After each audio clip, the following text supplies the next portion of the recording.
The objective today is to create a web page praising or admonishing China for its intellectual property protections. So it'll be a very short video today, but a large lesson like we've done before. You're going to do a lot of research on your own, and then you're going to be asked to be creative. So I know that can be rough. We'll work together through it. So it says here, big creation day, lots of self-exploratory opportunities. Let's create a tab called Copyright in your China repository on GitHub. Before we dig in, let's just talk about what we've not started. We have not together as a class done anything with JavaScript. You don't have to let me hold you back though, so anything you learn you can start applying to your websites that we create today. What's in progress is using tabs and creating tabs for a navigation bar on the website. And what should be completely completed at this time is your knowledge of HTML. So, intellectual property rights. Just to cover the basics, when we talk about intellectual property, we're talking about patents, copyrights, industrial designs, plant varieties, trademarks, trade dress, trade secrets. These are the things I mean when I ask you to either praise or admonish China for their treatment of these types of things, okay? Where you'll get the bulk of your information is this Wikipedia page. I really like it. It, I think, provides you all the facts that you need. From there, you're using opinions and expressing yourself on your web page. To give you very specific, clear directions here, create a web page praising or admonishing China for its intellectual property protections, and then offer a solution to whichever side you don't take.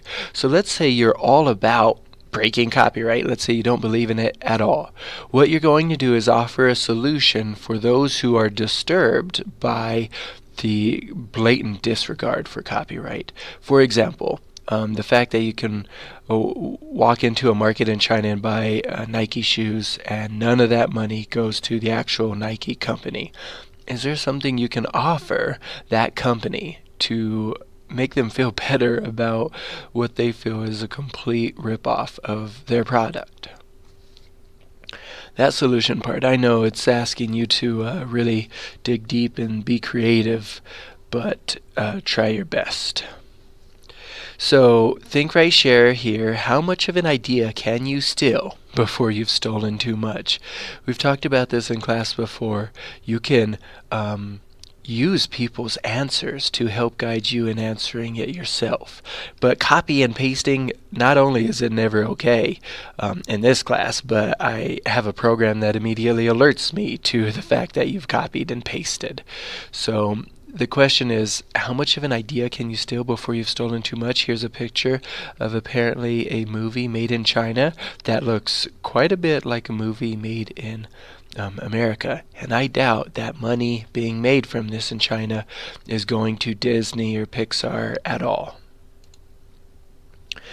So don't answer these questions till you've finished publishing your website and you're adding the link like you've done before. But here's those IB questions for you to reflect on today's learning. Again, don't answer these until the very end of the lesson. And as a reminder, I'm always only asking you to answer just one. You can answer as many as you'd like, and I'm curious to read them, but at least answer one for points. So for the first thing, as you're developing a detailed design, explain the success criteria for the design of a solution based on the analysis of the research.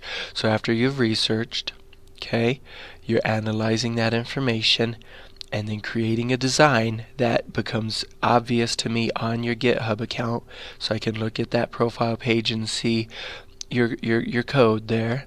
Number 2, develops a range of feasible design ideas using an appropriate medium and detailed annotation which can be correctly interpreted by others. So on GitHub, as you make changes to your code, each change is saved. Remember the SHA1? Number 3, presents the chosen design and justifies fully and critically its selection with detailed reference to the design specification.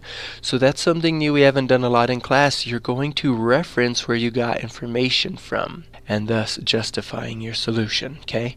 And the last one, develops accurate and detailed planning, drawings, diagrams, and outlines, requirements for the creation of the chosen solution. These are things I would not be able to see on the computer. I suppose a little bit of it I could see on your GitHub account, but for the most part, this would be a material at your desk.